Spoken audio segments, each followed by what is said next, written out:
WFYI podcasts are brought to you by Visit Bloomington, Indiana, where Hoagie Carmichael, Booker T. Jones, and John Mellencamp impacted the city and helped it become a music destination. Bloomington is home to a variety of musical artists, live music venues, and hundreds of annual music events. More information at musicbloomington.com. WFYI podcasts are brought to you by Indy Softwater, performing service and repairs on over 30 brands of water systems, plus iron and well filtration systems for residential and commercial properties. Includes water tests conducted on-site, providing real-time information about the water quality. The softest, cleanest water begins with Indy Softwater. More at indysoftwater.com. What we're gonna do right here is go back, way back into time. This is Butch Slaughter, and you're listening to the echoes of Indiana Avenue.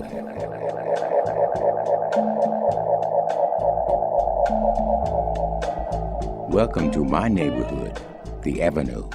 I grew up here, and each week I'll be sharing the sounds and stories of the people that made the Avenue great.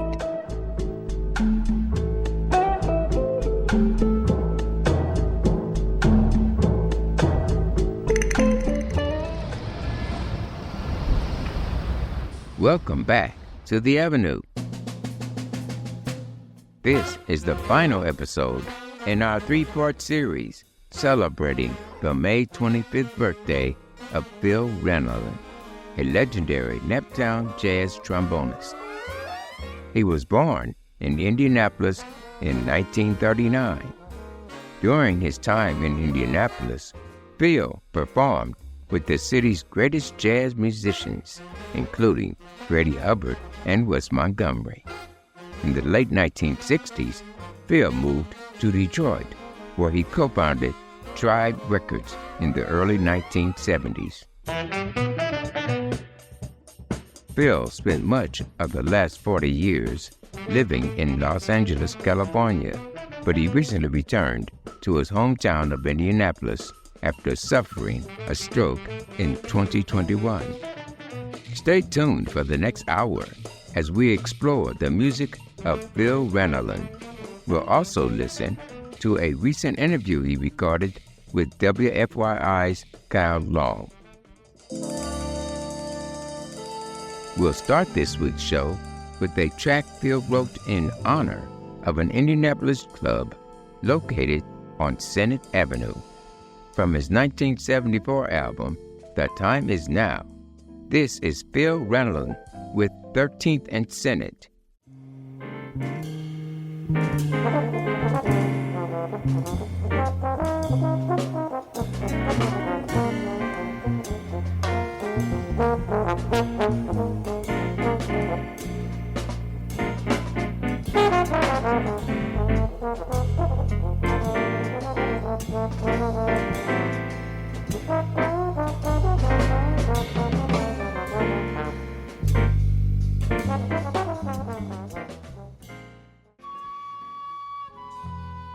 That was Phil Ranelin with 13th and Senate, released in 1974 on the Tribe label. In the late 1960s, Phil left Naptown for Detroit. During a recent conversation with WFYI's Kyle Long, Phil recalled that it was the jazz musician Sam Sanders who first invited him to Detroit. Were you thinking you had to get out of here to launch your music career? I wasn't thinking beyond that, no. Things just kind of happened to make me move. Okay, I separated with my wife. I'm on my own, but I'm going to the Hubbard every Saturday matinee. And so there was a great band from Detroit there one time, and the leader's name was Sam Sanders.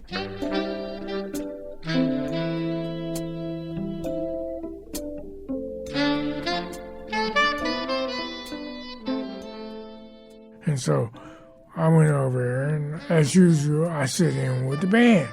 So he said, "Hey, man, you sound pretty good, man." He said, "You busy around here?" I said, "No." Well, you know, I'm the band leader for one of the Motown bands that, you know, back all the acts. If you ever decide to leave here, Detroit ain't that far away, you know, because I had been talking to him about, you know, I had 2 daughters, young daughters, and this, that, and the other. So he said, if you ever decide to leave, here's my number, give me a call, I can hook you up. So that was what clicked off about Detroit. And so 2 weeks later, I was convinced that I needed. The other thing that convinced me to go, I guess I needed a kick in the pan. My sister was living there. And so I knew I had a place to stay. And so, yeah, that's how I went to Detroit.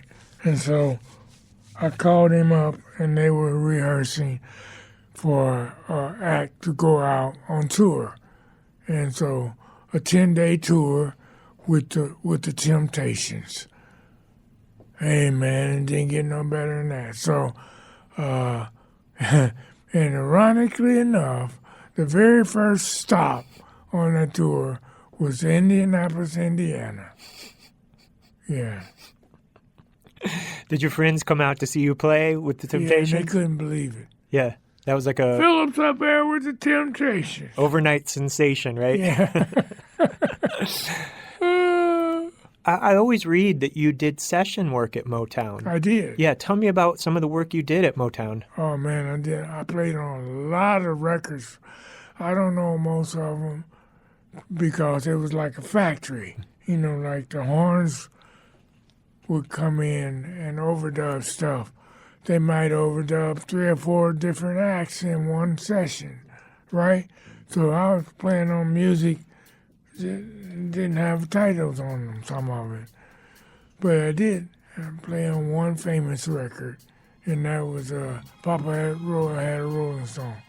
And so, but yeah, I played, so I would say 75 different cuts.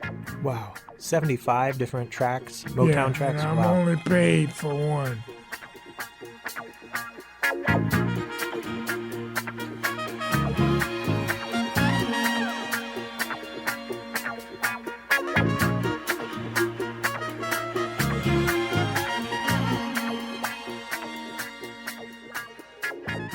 Were you touring with other Motown acts, or was it, Yeah. who else did you go out on the road with? Oh, all of them. Gladys, Smokey, Stevie Wonder, and the Four Tops. That's it, all of them. It wasn't all of them, but it was those 4 at least. And a couple others I can't think of right now. Did the music you were playing with Motown influence any of the stuff you were doing with Tribe? Absolutely did, yeah. Yeah. How so? Well, unknowingly it was influencing me, but I would find in my writing some of this Motown stuff would pop up, and I wasn't ashamed of it. And, oh yeah, Motown was a big part of me.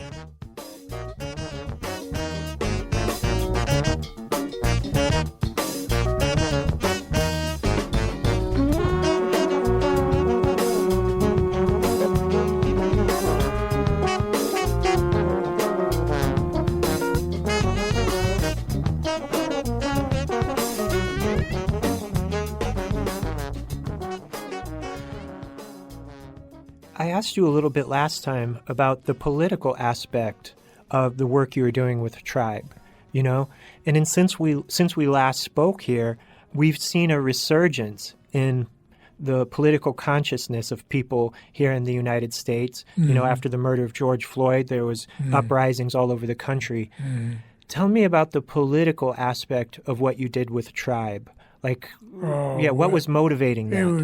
It was day-to-day, big time, because we were outspoken about what we were doing, you know. We didn't have a lot of backup. but we were outspoken with it. And some of the people backed it up, but not many, you know. So, happy to have been a part of that history. Yeah, yeah. I mean, it's some of the things you were singing about in your music, too, the environment, racism. What were some of the issues that Tribe was confronting through the magazine and the activism? Well, all those that you mentioned. Yeah. Racism and the fact that colored people couldn't get a job, that they said they advertising they need this, and you go interview for it, and you reject it, and then a white guy come in and get the job. Oh, wait a minute. I thought the job wasn't available. You told me it was, you know, so yeah, it was obvious, outright racism.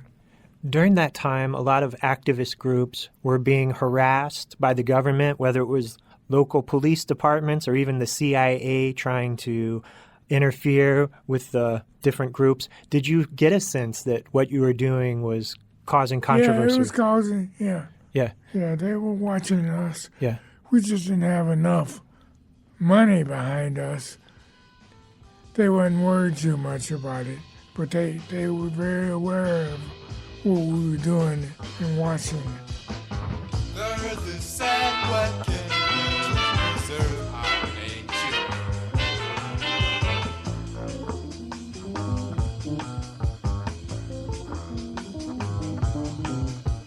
So that we can begin to live in peace of mind.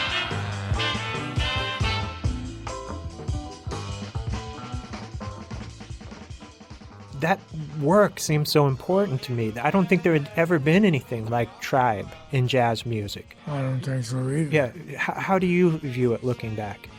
The music we were playing was different. We were different. And the guys didn't accept, even, you know, the guys like that were being promoted by the big record companies. They looked down on us. Really? Yeah, oh yeah. Herbie Hancock and all them guys. Didn't think nothing of it until later on. They saw the longevity of the music and how much it meant to people. And Right. Yeah. Even Freddie. Freddie had all my records. Yeah.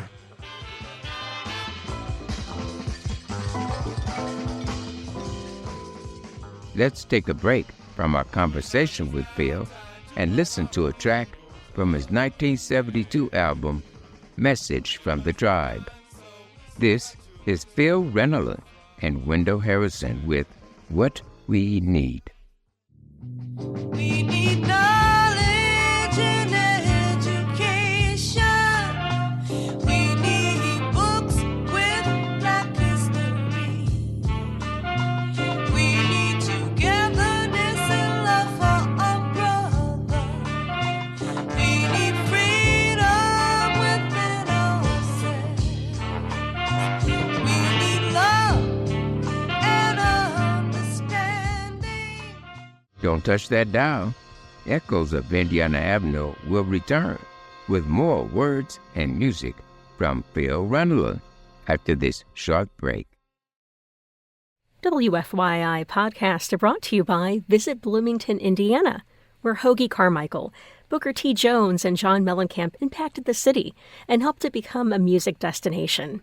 Bloomington is home to a variety of musical artists, live music venues, and hundreds of annual music events. More information at musicbloomington.com. This is Butch Slaughter, and you're listening to the echoes of Indiana Avenue. This is the final episode in our three-part series celebrating the music of the Naptown trombonist Phil Ranelin. May 25th is the 86th anniversary of his birth. During the 1950s, Phil attended Arsenal Tech High School, where jazz icon Freddie Hubbard was also a student. Nearly 2 decades later, they would record 3 albums together, and we'll listen to an example now. From the 1981 album, Minstrel, this is Freddie Hubbard with Bring It Back Home.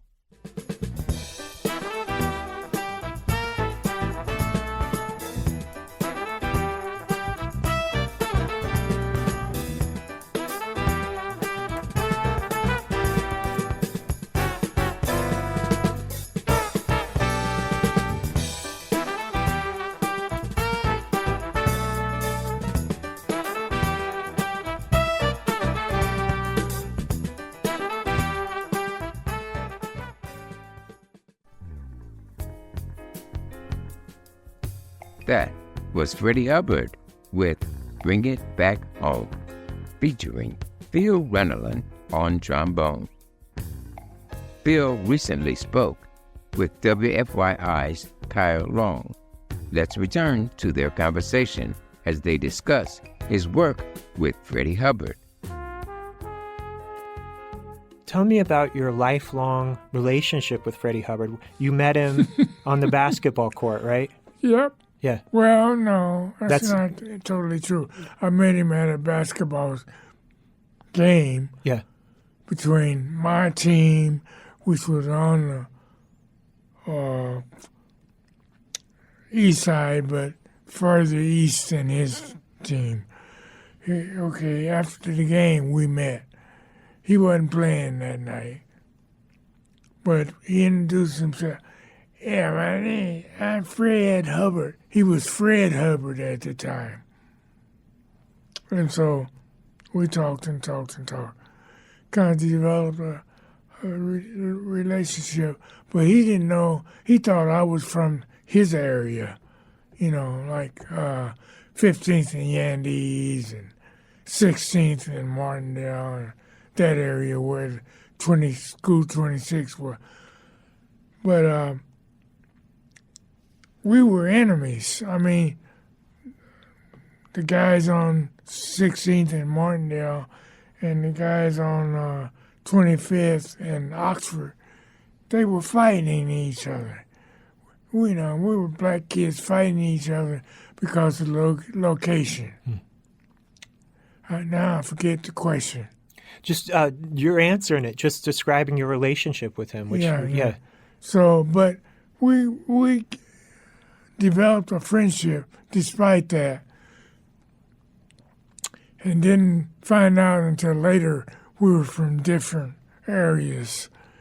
And but I couldn't go to 16th and Yandees comfortably and let people know I was his friend, because they would have beat him up too. Really? I didn't know it was that territorial back then. It was like that. Wow. I almost lost my eye, man, picking up my girlfriend at the same place I met Melvin Ryan. But at the YMCA at the dance, she was at a dance, and she told me what time the dance was over, and I was there with my buddy. He lived down the street from me. His name was Johnny Johnson. And so the dance was letting out, and I looked up and I saw her in the background, and the place was crowded, and they were coming down. And so I kind of stepped up a little bit, and fists, F-I-S-T, flew from everywhere, man, and they landed on me. Because they knew I was from the up where they go up on the hill. And so I was over there after they claimed one of their women, because she lived on that side of town. It was crazy. Yeah, I had no idea it was like that. Kids were crazy then, Yeah. And guy gouged my eye with a beer can opener. Luckily, he didn't pull my eye out, and I survived. That's wild. It's crazy. Yeah, wow. And Yeah. Freddie started playing in the clubs when he was still a teenager. Yeah. Were you watching his career take off here? No. Or you were kind of got separated from him?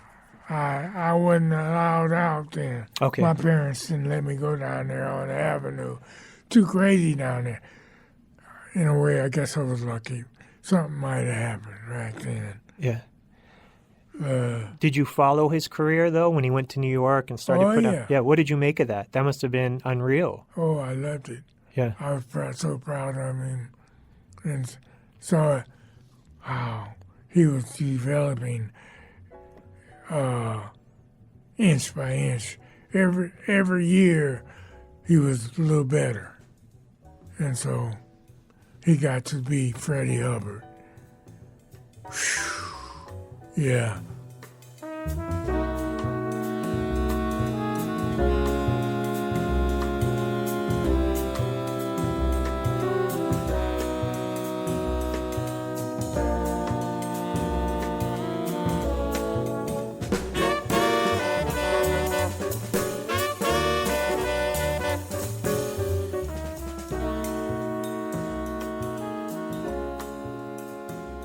He came back to Indianapolis in 1964, and I was working for my dad. I was running my dad's concrete plant, and it just so happened that we had a delivery on the west side, and I went out and delivered the concrete. It was on my way back. And at 30th and West Street, 30th and West, I look over and this new club had opened up called Mr. B's Lounge. And so I look over the sign that Freddie Hubbard. And I parked the truck and went up and saw it and said, damn, he's opening up tonight. And so I said, I'm going to be there. So, and I went home, got dressed, and was there before he was, So I'm sitting on the bench in front of the bar with my trombone behind me because I didn't know how he was going to react because he was playing his butt off right there, And so he walks in the club. He comes in the front door close to start time, 8:45. And I'm sitting there. Phil Ranelin. Yeah. Hey, man, you got your horn with you? I said, yeah. I want you to play. Okay. But I don't want you to play on the first number because you'll want to get paid. And so he followed up with that. They played. That was Larry, Freddie, Clifford Jarvis, and Herman Hubbard. And Freddie called me up on the second tune, and I played the rest of the night. So at the end of the night, I played the whole night except for the first tune. So he bought me a drink or something. And so he said, hey, man, you working this weekend? I said, no. He said, well, I want you to work with me Friday and Saturday. But we're rehearsing tomorrow. I said, cool. But I didn't make the rehearsal because I had to babysit my daughters. But Friday night, I showed up. And I was, again, sitting in the same spot. And he walked in, oh, you think you still on the gig, huh? I said, okay, well, don't play on first number because you'll want to get paid all your money. So what he had told me, he shorted me a little bit. So, but he called me up, introduced me, and I played the rest of the night, and I played the Saturday matinee, and I played the gig, Yeah. So that was my buddy.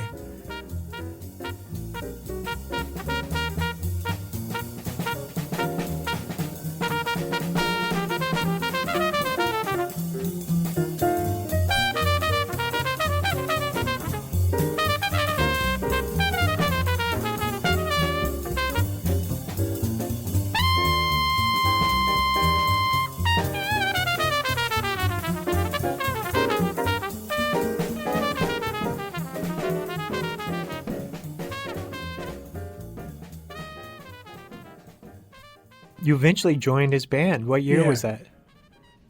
78, maybe? 77? 78, yeah. Yeah. Yeah. we've been and such. He wanted me to join his band when he was in. Hey, when you come to New York, man.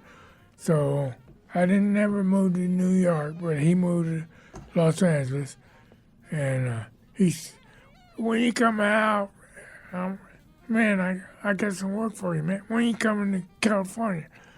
So finally, when I moved to California, is when I joined his band. Was that meaningful for you? Oh yeah, Yeah. What was that like? heaven. Because I was able to play with Freddie Hubbard, who was the guy by that time. Yeah, he was a huge star at that point in Yeah, the yeah. 70s, having hit records. Yeah, Oh yeah, yeah, and playing his butt off. yeah. There was a time where he didn't miss a note. What kind of gigs were you playing out on the road with him? Was it at clubs or arenas or festivals or everything? It was clubs. Yeah, I didn't play all the gigs with him, yeah. but played all the local gigs with him. And then I went out a year after I was here, about a year, or maybe it was 2 years. He had a road gig, a 30-day gig, road gig, that I went out on tour with him. And he said, this ain't like 16, 15, and this ain't like, he was letting me know that he wasn't going to treat me no different. He did the rest of the band, and I had to step up to it. And I did.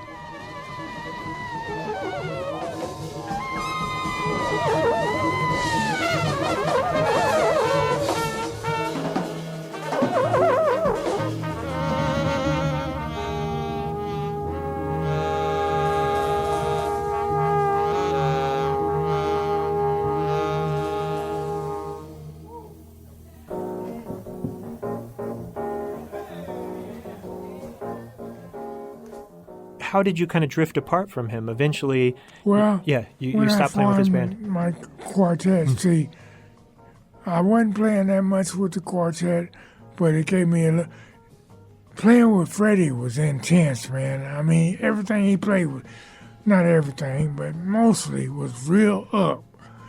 And I had trouble playing all this on the trombone. And so it was a relief in a way to get away. You know, I'm still playing with him. I played with him. But I'm playing less and less with him because I'm playing with other bands and I'm playing with my band. I mean, playing my music. So it was less pressure. He liked playing up, and so it was mind-boggling. Yeah, it was probably stressful trying to It was. keep up with his Stressful. his pace.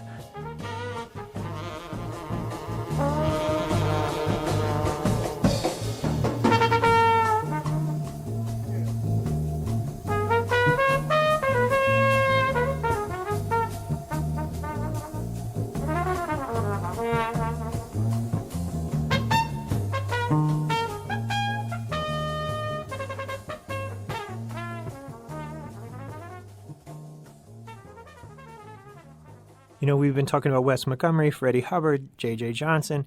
Do you think Indianapolis does enough to recognize the contribution of musicians like those three No. and others? Yeah, tell me No. about that. Yeah. Those three guys were the top of the list of their instrument that they played. J.J. Johnson was the greatest trombone player. Freddie was the greatest trumpet player, and Wes was the greatest guitar. So they, even though they didn't get their due, they were everybody, all the musicians knew they were the greatest. You spent a lot of time in Detroit and Los Angeles. Do you feel like Indianapolis is worse when it comes to recognizing the contributions of musicians? Or is it like this everywhere? It's kind of like that everywhere. Is it? Yeah, yeah. I remember you told me in Los Angeles the mayor recognized Phil Ranelin Day. Is that right? Yeah. It seems like we could do a lot Hey, more man, of that I here. was a king out there. Yeah, I was recognized out there. They made a special day for me, and, you know, everybody knew me, and I was big. Yeah. I was big out there, you know, and I had a big following. People loved me. Yeah. Is it just more of a music culture in Los Angeles? You Yeah. think that's why? Yeah. Yeah. You mentioned at the beginning of the interview you had a stroke. It's been almost 3 years. You said it was September of 2021, correct? Right. Yeah. When did you come back out to Indianapolis? How long have you been here now? Well, right after the stroke, my daughters, plural, came to see me, see about me. You know, they got news. Yeah, I don't know how they found out, but a few days later, boom, Trudy and Tracy, my daughters, were in Los Angeles to see about their dad. Okay, so they stayed 3-4 days, and they went back to Indianapolis. And then they came one more time, and then when they went back that time, they said, well, Dad, you know we love you and this, that, and other, but we can't keep coming out there. You're going to have to come back here so we can see about you. And so they gave me notice, and then they called me up on a Wednesday and said, Dad, we're going to have to come and get you. I said, well, okay. I was convinced I had to go back. I couldn't take care of myself. And so, I was living in an upstairs apartment. And so I said, well, when you coming? Friday. And that's 2 days later. They expected me to move out of 40-some years of accumulation of stuff. And I had to go back in 2 days, and I did. And I left my whole apartment in the care of my friends, gave them the keys, and I paid rent for them, that L.A. apartment for 3 months so they could get stuff out. And they got a lot of good stuff out, but a lot of stuff was lost. And that was kind of sad, including, they got all the musical instruments. Good. I know you're working to get your strength back up, and would you like to go back out there at some point, or is this your home now, Indianapolis? Henry Franklin. Yeah. He's a great bass player. He played on Grazing in the Grass. Oh, okay. Right. He played with Hugh Masekela. For a long time. Yeah. And he did a lot. As a result of that record, he was the call guy for a bass. Yeah. So anyway, he said, Phil, when you coming back home? And he's related to L.A. as my home. And in a way it was, because I spent more time there than I did anywhere, including Indianapolis, So maybe I will, if I get my strength back. Maybe I will. Who knows what's going to happen? I don't know. I just lost my roommate. He just died about 3 days ago. Out in L.A.? Or No, here? Here. My roommate here. Gotcha. And my roommate in the facility that you came to pick me up. Gotcha. At. Yeah. So who knows? I might end up back there. Yeah. I don't know. Yeah. But it's good to be back. And, I was going to ask, what's it been like coming back to the city you were born and raised in? Well, it's changed slightly. This is a great world-class club here that I played when it started out as the place to start. The Jazz the Kitchen. same Yeah. setting, the same building, but it's expanded and he's made a beautiful club, world-class club the Jazz Kitchen is a world-class club, man, with world-class food. I mean, great food. So, I don't know. Yeah, yeah. You're just taking it day by day nowadays. Yeah. I have to. Yeah. Phil, anything I didn't ask you about today that you'd want to share with people? I think you covered just about everything. I know. I'm sorry if I kept you too long. No, that's great. I'm glad you, including the guy that I didn't remember. Who was that? Which one? You remember some guy, you called his name. You said I played in Bloomington with Oh, him? LaVon Kemp. Yeah. LaVon Kemp, and the band was called the Kemp Tones. Uh-huh. Well, thank you, Phil. Thank you. Yeah, and hopefully we can do this again Yeah. here in the near me future. too. Yeah, appreciate it. Thank you. Thank you.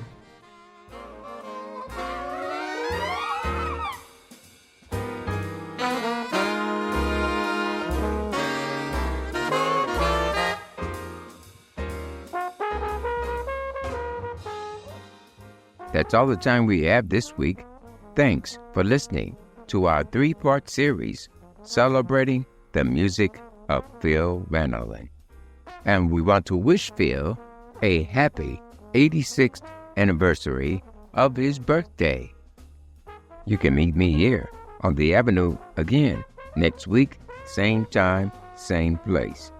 And you can find the Echoes of Indiana Avenue podcast on Spotify, iTunes, YouTube, or wherever you download your podcast.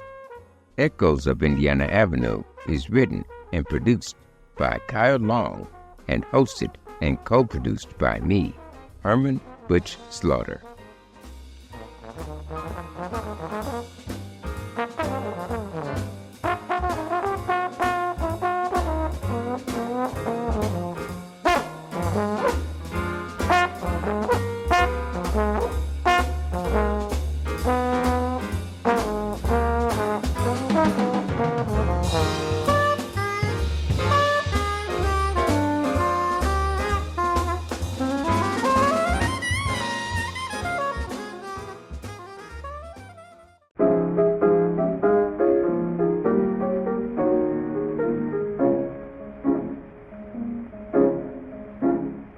Nobody knows on uptown, baby, like I do. Nobody knows on uptown, baby, like I do. If you will stop and listen, I will tell you a thing or two. WFYI podcasts are brought to you by Visit Bloomington, Indiana, where Hoagie Carmichael, Booker T. Jones, and John Mellencamp impacted the city and helped it become a music destination. Bloomington is home to a variety of musical artists, live music venues, and hundreds of annual music events. More information at musicbloomington.com.